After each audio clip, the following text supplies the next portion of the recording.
Welcome to Maroon Talk, the only segment dedicated for anything and everything UP Fighting Maroons. I am Fim Moran, batch 2010 from UP Los Baños. Enzo Rigondola, batch 2010, UP Diliman. Hello! May kasama na ako ulit. Yes! Zoe. Hmm. Buti naman. Buti naman. Hindi na to solo podcast. Bago ang lahat, i-congrats muna natin ang mga Tifosi dyan for securing pole sa Baku. Let's go, baby! 1 and 3. Ferrari. Charles Leclerc, pole position, Sana and manalo. Carlos Sainz. Okay, exciting race yan bukas. No? Okay, so let's talk about UP final score. 81 to 71 in favor of the UP Fighting Maroons. Beating the UE Red Warriors for their second win of the season, UAP Seasons 87, round 1. Okay. Yes. Opo. Mhm, mhm. Okay na eh. Medyo Da- nagpakabalat ng dulo eh. dapat nga magre-record na tayo ng mga third quarter pa Fourth, lang eh. oh, ganun. Pasalamat sila may quali. Kaya hindi natin tinuloy.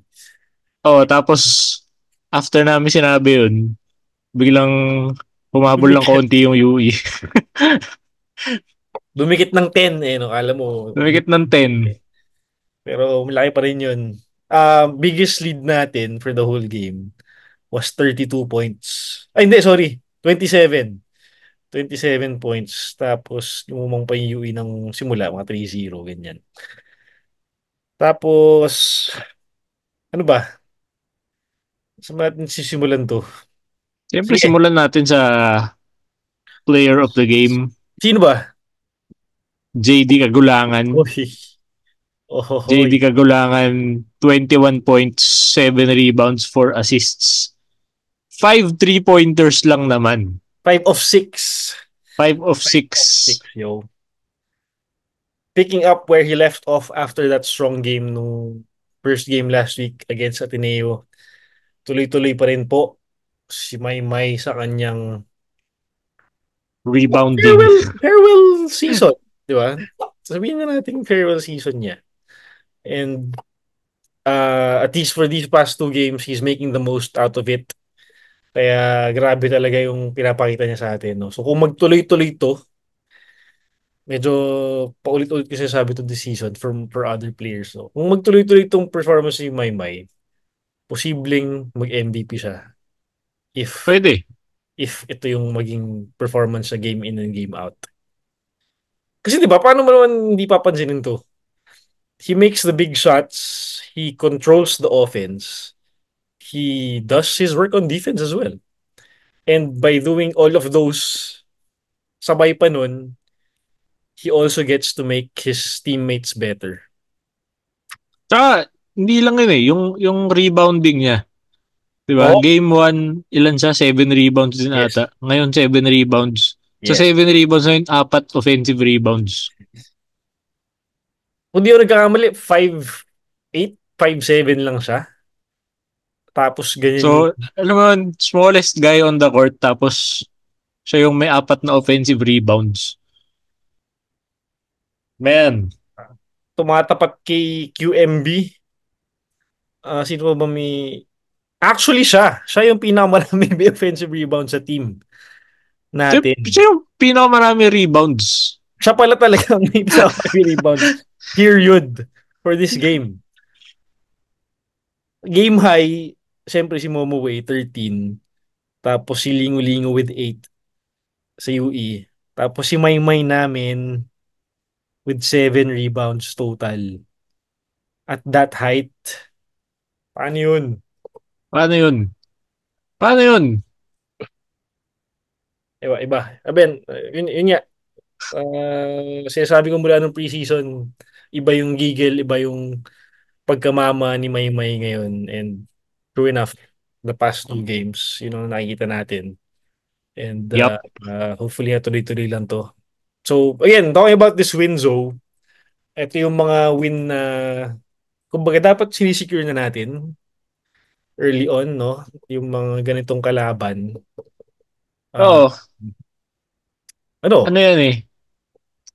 Yan yung mga games na hindi ko sabihin parang sure win sa calendar pero alam mo na merong disparity sa talent.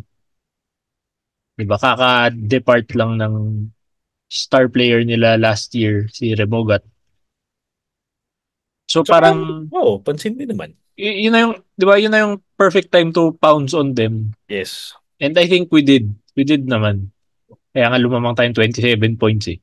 Yep. 'Di ba? Yung paghabol ng UE sa dulo, kahit nakinabahan ako, parang somehow expected naman. Ganun naman lagi pag kami lumalamang na team, kahit sino pa yan, 'di ba? Lumalang mga malaki.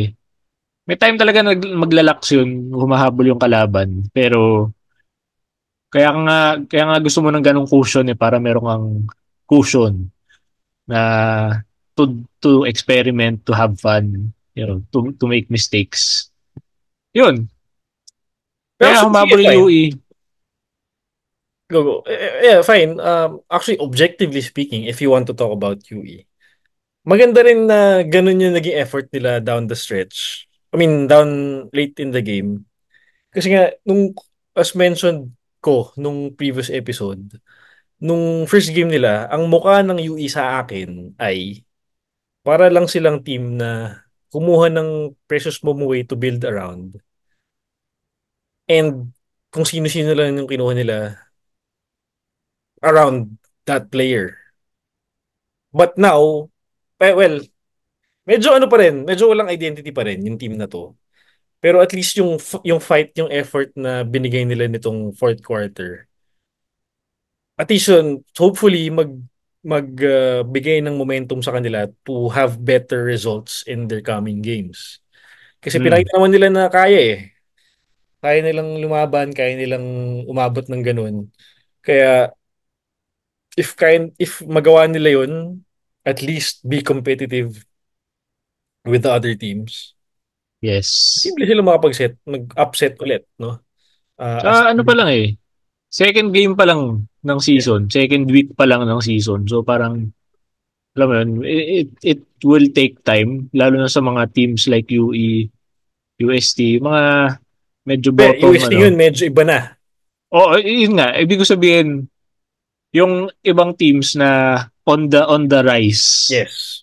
it will still take time. Hindi naman yan agad-agad na second, third game pa lang na season.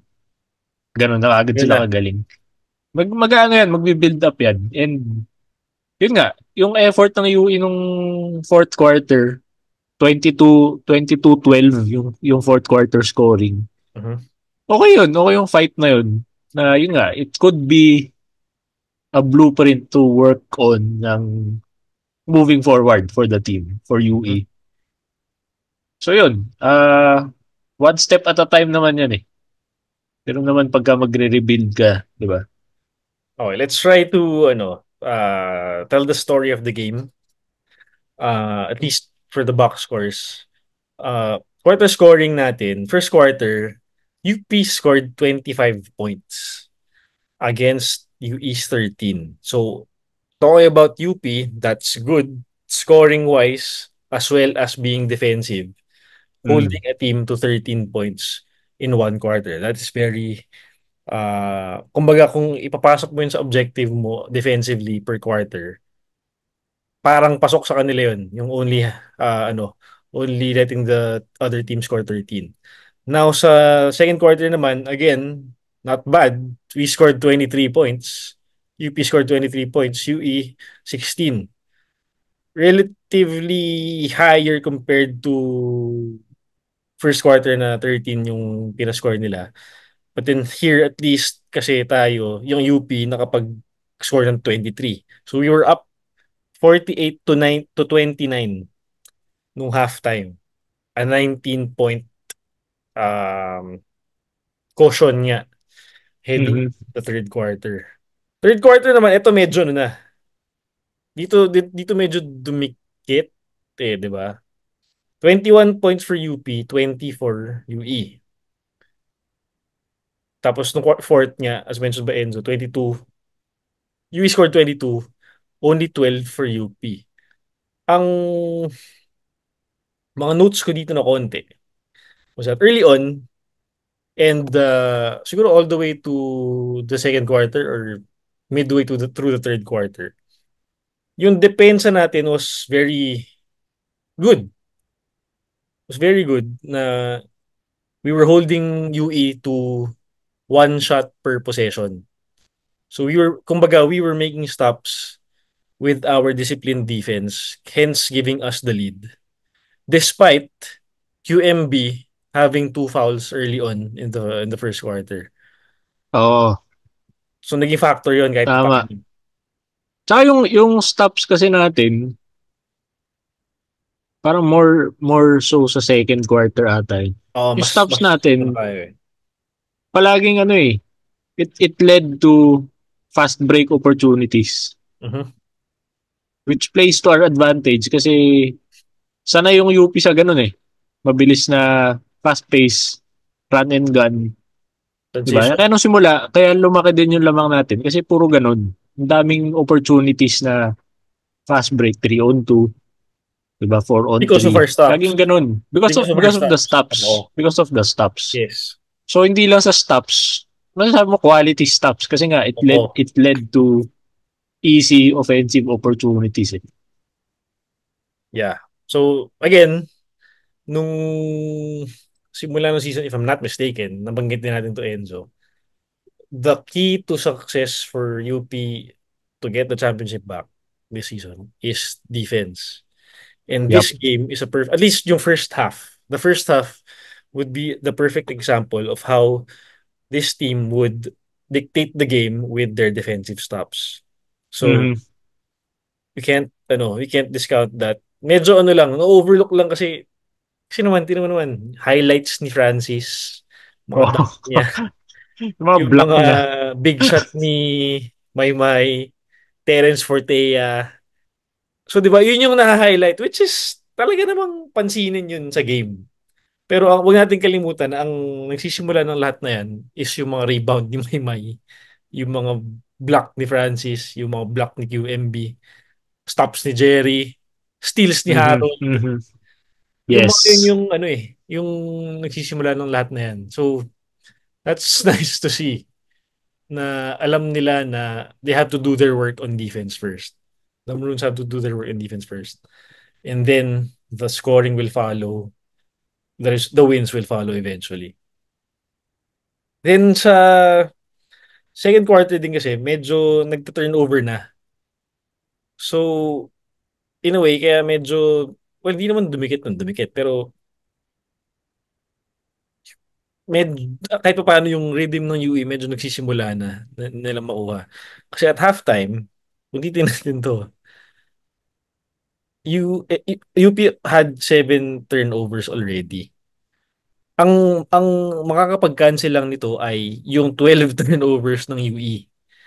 So buti na lang nga mas masama pa rin yung nilalaro ng UE compared to us. Kaya Mhm. eh, and in a way yun nga as mentioned by Enzo, yung caution natin early on with the lead gave us room for error if ever nga magkakaroon. And talking about halftime as well, isa lang naman yung stat na na medyo na-olats tayo nung halftime eh. Alam mo ba kung ano yun, Joe? Ano yan? Opensa yan. Free, ah, free throw. Yes! Free Yes. throw. Talking about halftime. We only made 7 out of 21 attempts from the free throw line. Parang ano parang 3-point shooting ah. Oh, di ba? Yung, di ba? Pangit nun ah. Ito ay 33% lamang, mga kaibigan. 33%. Kung isa-isayin natin sila, sige, isa-isayin natin bilang kailangan nilang marinig to kung papakinggan nila. Ang mga nag-free throw sa atin, Sean Alter, 0 out of 2. Gary Stevens, 0 out of 2. Rayland Torres, 1 out of 2. QMB, 1 of 1. Terence Fortea, 2 out of 5. Jacob Baila, 1 out of 4. Dikachi Ududo, 1 out of 4. and Harold Alarcon with one of one. So, kumbaga partida na nga, that 19-point lead, sabihin na lang natin we made 8 more. That's 15 out of 21 free throws, more or less. We could have gone up Oh, by 56 by 27 points as early as halftime. And easy. Di ba? having 56 points at the half, parang PBA vibes ka na nun. Oh, oh, yun nga eh. Kasi, okay, yun yung halftime. Tapos, natapos yung game. Anong free throw shooting natin? 11 of 27. Ano yun? Di ba? Di ba? Medyo masama. Eh, Medyo masama. medyo masama. Hindi, I mean, ewan ko, sana bad game lang. Kasi, Hindi I ko mean, sana na nga ano may, eh. Sige, go, go. may previous seasons naman na ganyan din eh, di ba? Na ang pangit ng free throw shooting. Tapos, eventually, nakuha naman nila. Mhm, Pagdating ng Final Four, ang ganda ng free throw shooting nila. So, hopefully, ganun lang din ulit. Di mhm. ba? Parang ano pa, nag-get into their rhythm pa sila sa free throws. Pero, sayang yan. Pagka nagkaroon tayo ng close game, tapos ganyan yung free throw shooting, hindi mo mapipigilang tignan na, shit, sana, kung na-shoot ko lang yung tatlong free throw na yun, kung na-shoot lang natin yung apat na free throw ng game na yun, nanalo sana Panalo tayo. sana. Oh, Alam mo 'di yun, ba? yung Yun yung mga ganon, pinakaayaw natin. Oh, yun yung pinakaayaw natin sa sayang yun eh. Tsaka lalo yung free throw yan eh, free throw. Wala kang depensa dyan. Ikaw lang yan, tsaka yung sarili mo, tsaka yung bola, tsaka yung ring. Yun lang. Wala kayong masisisihin, di ba? So kasi considering the skill of our players, hindi naman sila masamang free throw shooters eh, di ba? Oh, Kumbaga walang ganun eh. Walang ganun sa atin na tawag dito, na reputation. Kaya as they would say it, uncharacteristic yung ganitong percentage natin on the free throw line. lalo, So, lalo na si Terence. oo. Kumbaga sa kanya nga layup yung tres eh. Yung three-pointers, layup para sa kanya yun. So, all the more sana itong free throws. But, ewan, siguro. Actually, heading into the second half, inisip ko na yung sasabihin natin dito sa episode na to ay, it was a perfect game for the Maroons. Kasi early on, they were dictating the tempo, they were dictating the possessions. Oh. Kaya lang, medyo nawalan ng control down the latter part of the second half. Pero then again, kung isipin naman natin ulit, everyone played, including Denzel Walker, this game. Wala si Aldous kasi injured pa. And I heard si Janjan Felicilda pala is also nursing an injury. Hindi ko lang alam kung na-announce na. But, so silang dalawa yung wala today sa pinaka-lineup, if you may. But we played 33, 4, 5, 6, 7, 8, 9, 10, 11, 12, 13, 14. Tama. Oh, tama. 16 yung ano eh. So 14 naglaro and yung konting minutes na naglaro sa atin is Sean Alter and Denzel Walker with 4.5 minutes each. Sumunod doon si Dicachi and Raylan Torres. So again, another balanced attack on on this game against UE, wherein pretty much at least everyone got their feet wet playing in this game. So if kasi kumbaga if magpapasok ka ng seldom used players, medyo may risk talaga yan. Kasi yung rhythm nila medyo off pa. But at least na napasok sila Denzel, si Sean, and Dicachi. Si Dicachi pero 6 minutes lang o 6.5 minutes lang naglaro. But yung impact naman niya is was felt. And Terence Forte Mhm. actually not even playing a double digit minutes, no? So again, it goes to show still yung depth nitong lineup na to. And yeah, I would consider this still as a good win for us. And as I Oo mentioned naman. earlier, yun nga, ito yung mga dapat in the bag in the bag na wins para if you want to gain momentum late in the season, less yung magiging problema natin. Oo. Ganun din. Parang in the same way na sa isang game, magandang meron kang malaking lamang para may cushion ka. Ganun din sa season, di ba? Magbangko ka na ng panalo para meron kang cushion na kung sakali, magkaroon tayo ng talo down the line, get as many wins as you can early on para more or less alam mo na, more or less hawak na natin yung destiny natin pagdating sa round 2 sa Final Four, yung positioning dyan. Yun. Kasi, alam mo yun, minsan yung mga ganitong games pa yung parang free throw, yung pagsisisihan mo eh. Mhm. After ng season, di ba? Na, uy, kung nanalo tayo sa game na yun, hindi sana tayo nagta-tiebreaker ngayon. Yes. Mga ganon, di ba? Oo. So,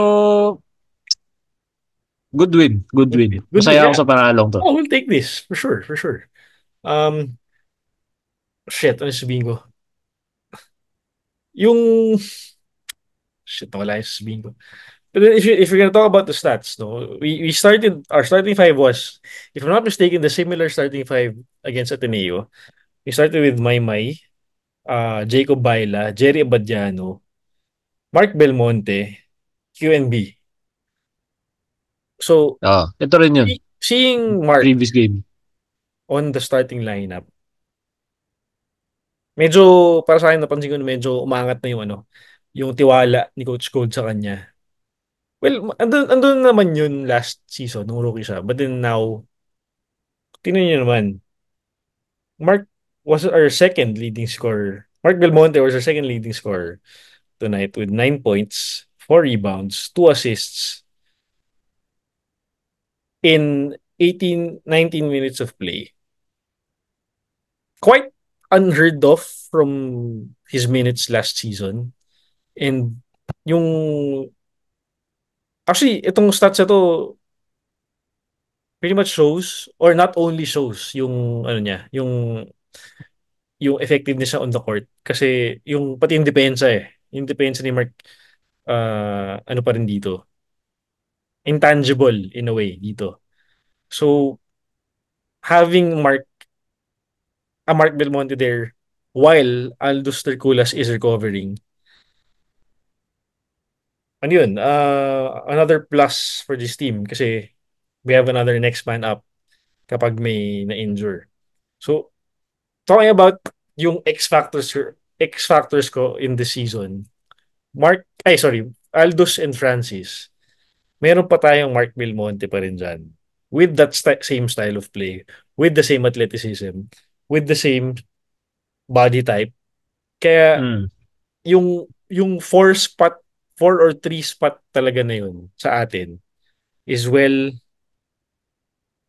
manned for season 87. Okay? Kaya yun. Now, sino ba ba? Up next for scoring, 9 points ulit, Harold Alarcon.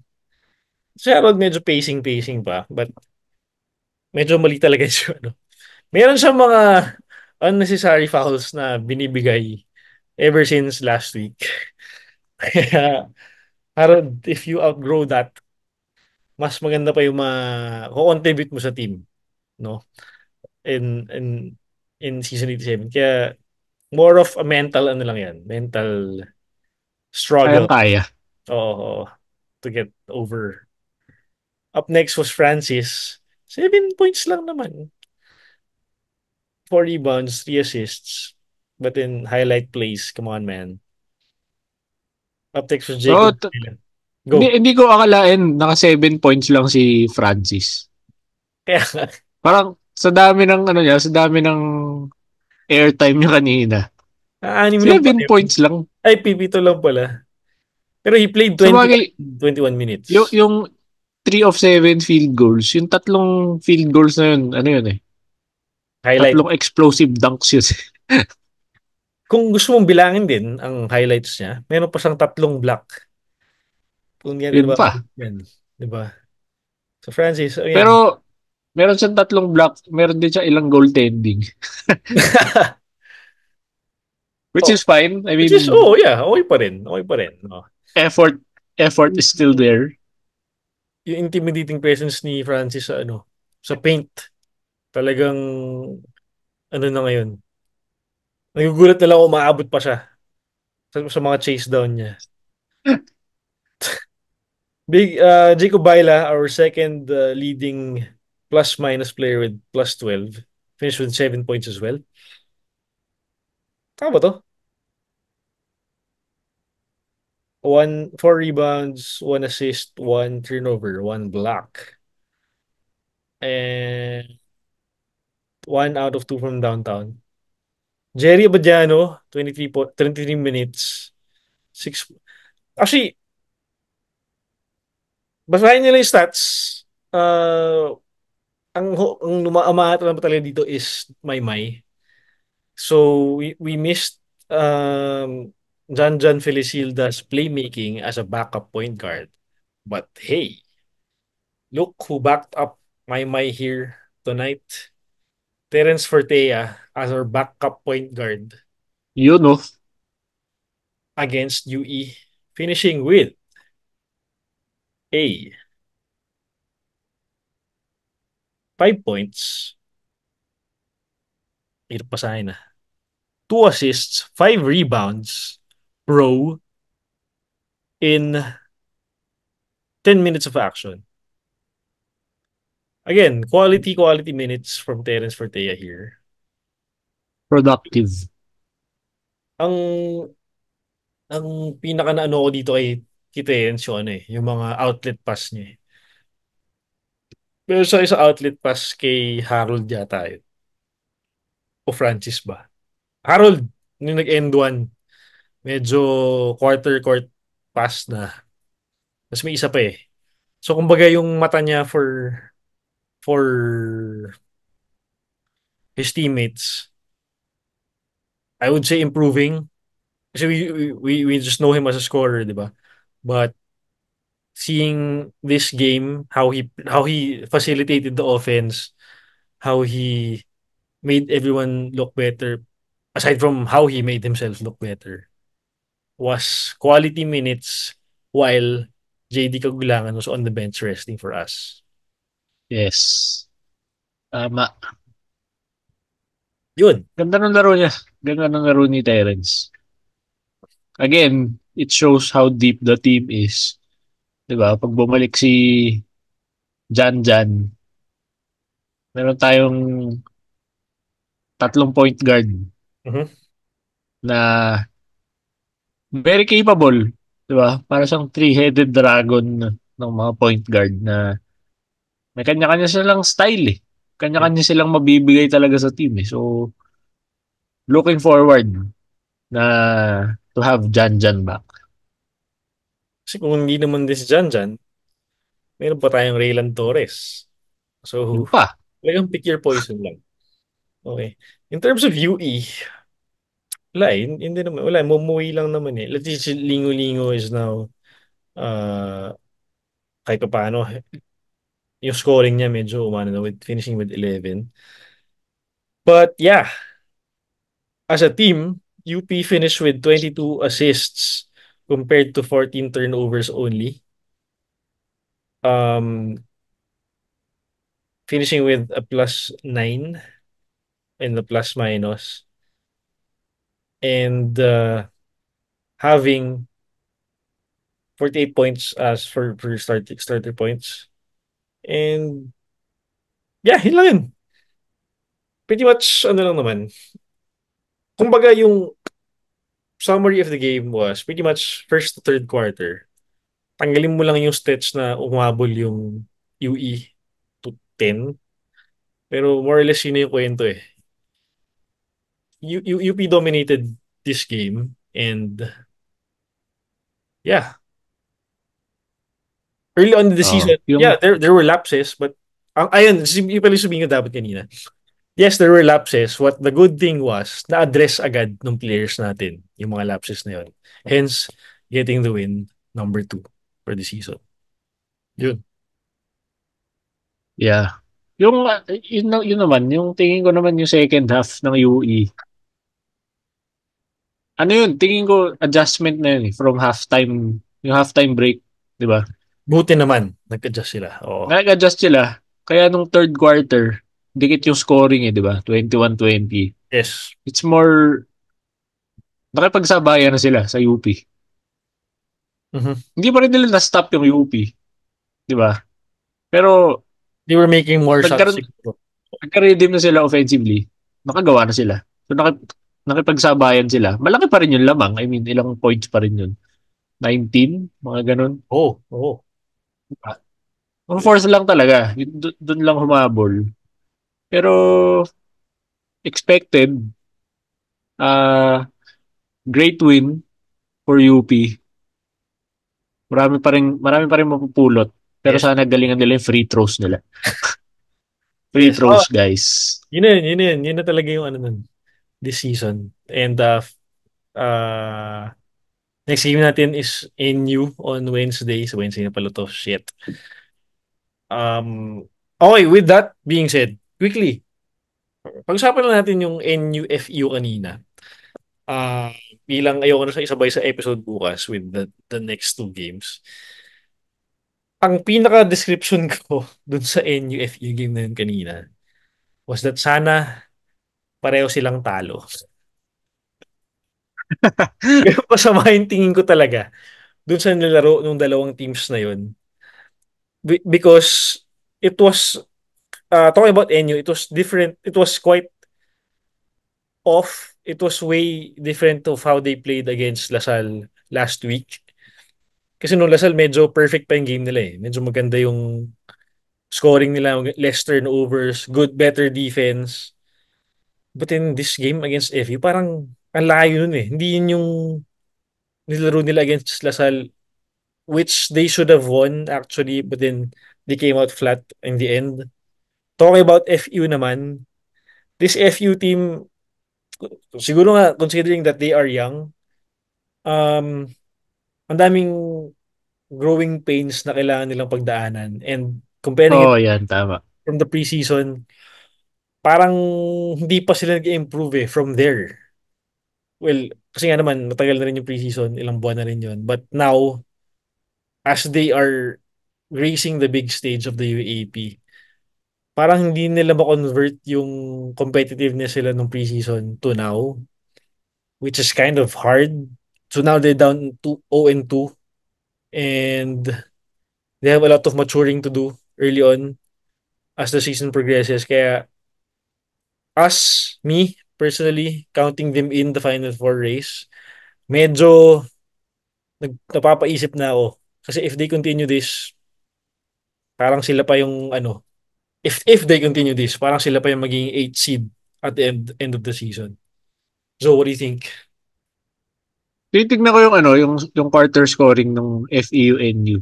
Mas makikita mo sa quarter scoring ng FEU kung bakit sila young team na nagre-rebuild. Mhm. First quarter, 24. Second quarter, 9. Third quarter, 22. Fourth quarter, 5. I mean, di ba, sobrang, Points sila sobrang to up ah, and points down. sila. Points ng FEU, sobrang up and down. Napanood ko yung, ang natutukan kong part nito, yung first half. Tapos, nakita ko, uy, laki ng lamang ng FEU ah. Di ba? Pero humabol yung NU. Humabol yung NU. So, parang ganda ng laban. First half, ganda ng laban nila eh. Tapos yung second half, lalo na ng fourth quarter, parang, ano nangyayari sa game na to? Yun yung sabi ko, ano nangyayari? Bakit parang ang sabog nila pareho? To prove Yun it yung, more. To prove it more. Ito nga. Now looking at the stat sheet. Now looking at their field goal percentages.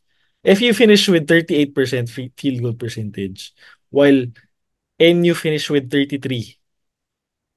If you made 23 out of 60 shots, NU made 25 out of 75 attempts.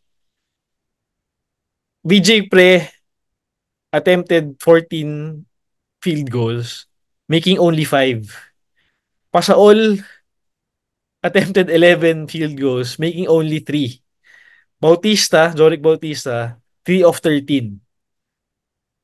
Sa inyo naman tayo. Palasielo, 4 out of 11. Jake Figueroa, 4 out of 13. So sa akin, the whole game, talagang shit. Ang samang panoorin nitong game na to. Nakaka... Okay, yes, it's a college game. Yes.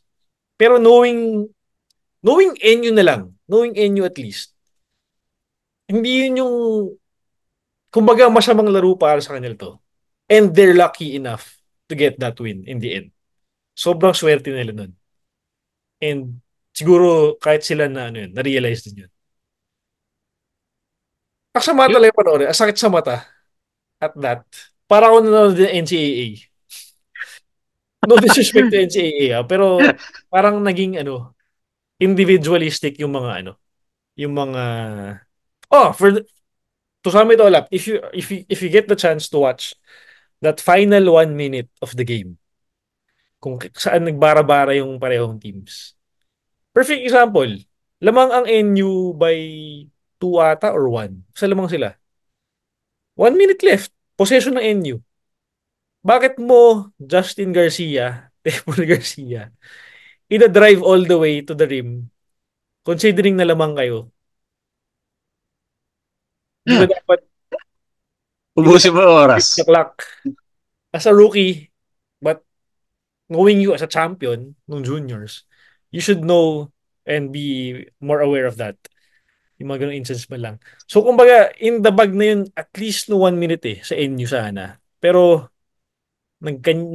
kung ano-anong klaseng laro yung ginawa nila and nagkaroon pa ng attempt down nung na-foul si Pasaol, 3 free throws. Isa pang masamang ano. You miss 3 free throws for a chance to win the game. Oo, And tama. miss all. Di ba? Tama, tama. So, gano'n ko siya Yun pala mapanoorin yung, as a yun pala basketball. yung theme of today. Missed free Miss free throws na yan. throws. Ay, nako. So, yun lang naman gusto kong pag-usapan about that NUFU game. But, kasi I don't think they deserve more minutes compared to the remaining games tomorrow, no? Okay, but then again, that's it. UP securing their second win for season 87. Yes, yes. Continuing from their strong start last week against Ateneo. And on Wednesday, we face this tricky, let's just call it tricky NU side on Wednesday. And hopefully magtuloy-tuloy. So, what do you think? Kaya yan, kaya yan. Ah, tingin ko tayo pinaka may chemistry sa lahat ng teams. Hmm. Kasi nga, continuity. And it showed today. It will show on Wednesday. Another win, hopefully. Yun lang. Free throws, guys. Free Free throws. throws, yun lang talaga. Perfect game na eh. 3-2 lang. Okay, yun lang. That's it. That's been Maroon Talk. So, thank you. See you guys again soon. Ubus yung oras natin. As always, UP Fight, peeps. UP fight. Yeah, brother.